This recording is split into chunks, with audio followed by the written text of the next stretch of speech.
Hello po, magandang tanghali. Ito po yung menu ko today, ang tinolang manok or Bisaya style. Ayan po siya, worth 200 pesos. Bali 3/4 lang po yung manok, tapos dala sa mga sangkap. Ayan, 200 pesos all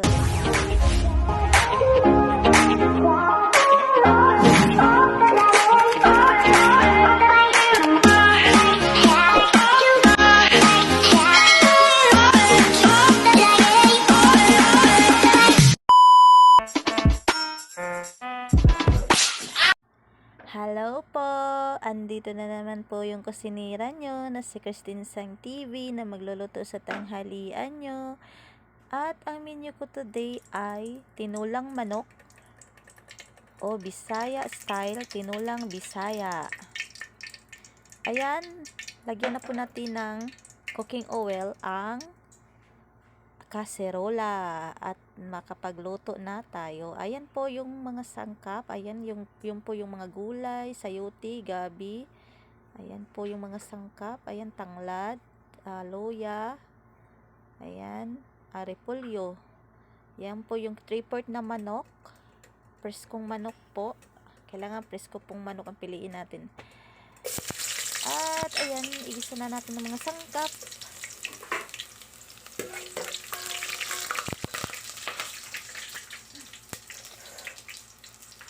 Ayan, medyo tumalsik po kasi sobrang init na ng mantika.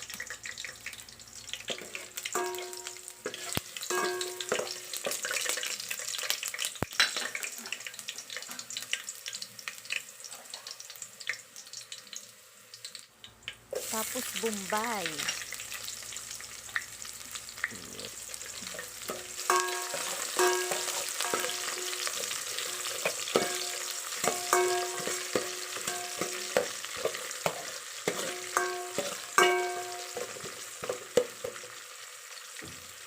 At pagkatapos kumatas ng mga sangkap, ayan, isunod natin ang luya.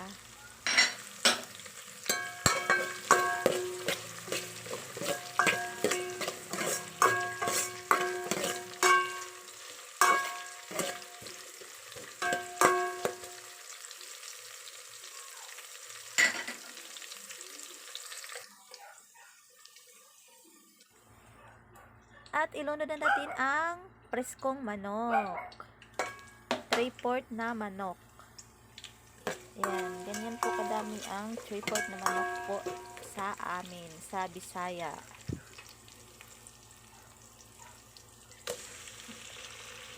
Ayan, ilunod na po natin.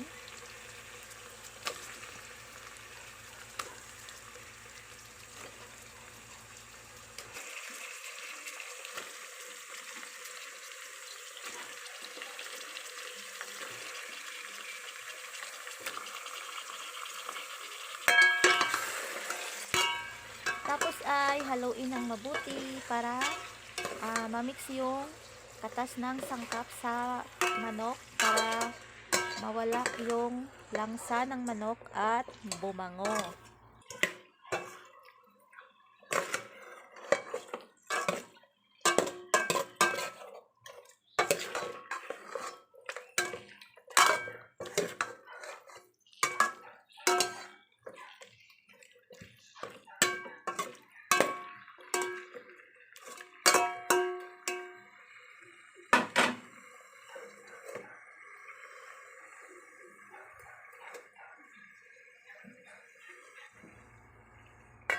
Ayan, takpan po muna natin.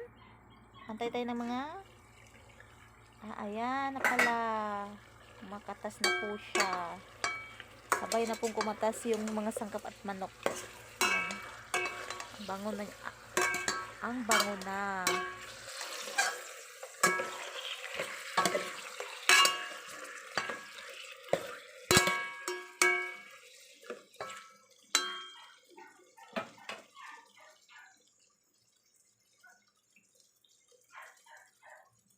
Next naman ay maglagay tayo ng tubig pang sabaw. Mineral water. Yan, mineral po yan. ginamit ko. Ayan, bali 2 bowl po ang ilagay natin pang sabaw. Kasi sabi ko nga, mahilig kami sa sabaw. Ayan. Kaya madami yung nilagay ko.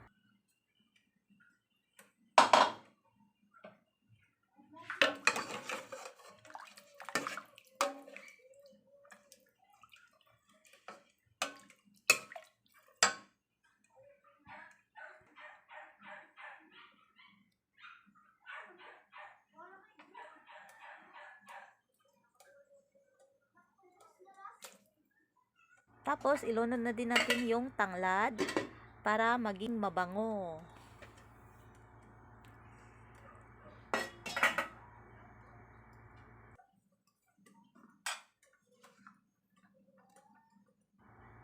At isunod na natin ang mga gulay. Ayan yung sayote at yung gabi. Para yung gabi kasi mga mamis, pampalapot siya sa tinulang manok. Lalo na kung madurog na siya, maging malapot na yung tinulang manok natin mga mamis. Tapos, pampadagdag sarap din po yung gabi.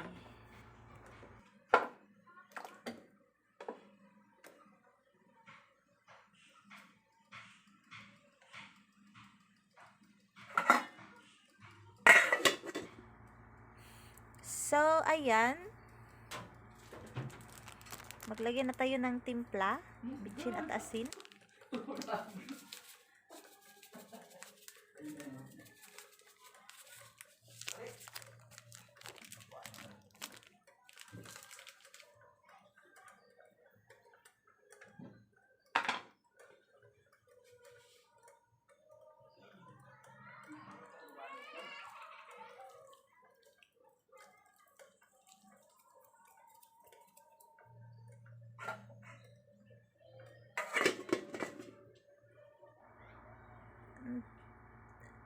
Ayan, luto na din po yung, nauna na po naluto yung kanin namin. Ayan.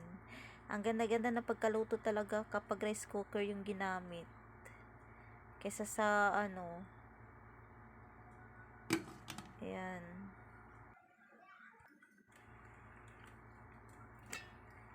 At ayan na po. Kumukulo na po siya. Ayan, makikita nyo naman. Corn beef. Medyo kasi kasi yung electric na namin, yung electric stove na namin kasi medyo kailangan ng malinisan yung burner.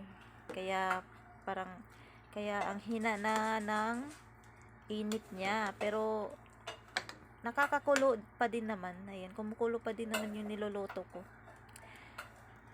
Alangan naman magluto na ako ng hilaw. Ano kaya yun? Ayan. Ayan na po.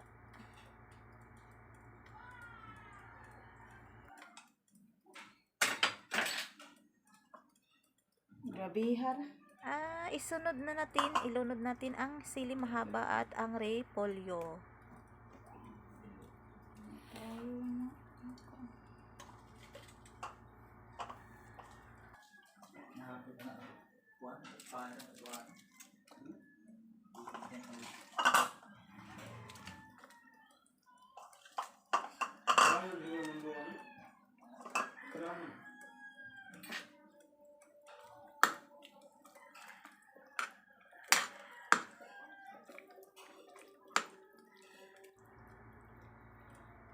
Ayan, luto na siya. Luto na yata to. O hindi pa pala. So, takpan po muna ulit natin. Ayan. Tayo natin ng mga 1 minutes. Ayan. Ayan, luto na siya. Ito na po yung affordable tinulang manok ko today. Worth 200 pesos. 3/4 na manok. At saka dalas mga sangkap, ayan, 200 pesos. At sa hindi pa nakapag-subscribe sa channel ko, please like, share, At pa-comment na din sa baba. At pa-subscribe. At pa-hit po sa button bell para updated po kayo sa mga new cooking videos ko araw-araw.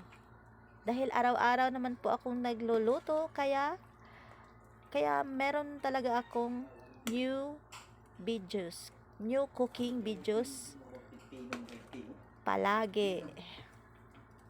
At saka para sa inyo po din to mga mamis dyan na nagtitipid sa, lalo na sa ulam. Yung karamihan talaga ang tinipid talaga yung ulam. Ayan. Sana may ma-inspire dyan sa mga luto ko at madali lang naman siyang lutuin at sundin. Kaya punta na kayo sa channel ko. Ayan, nandun po lahat ng mga luto kong affordable cooking. At ito lang po today. Makikita na naman tayo bukas sa susunod kong luto. Ayan. At mag-iwan ako mag-ingat kayo palagi at social distancing at bye!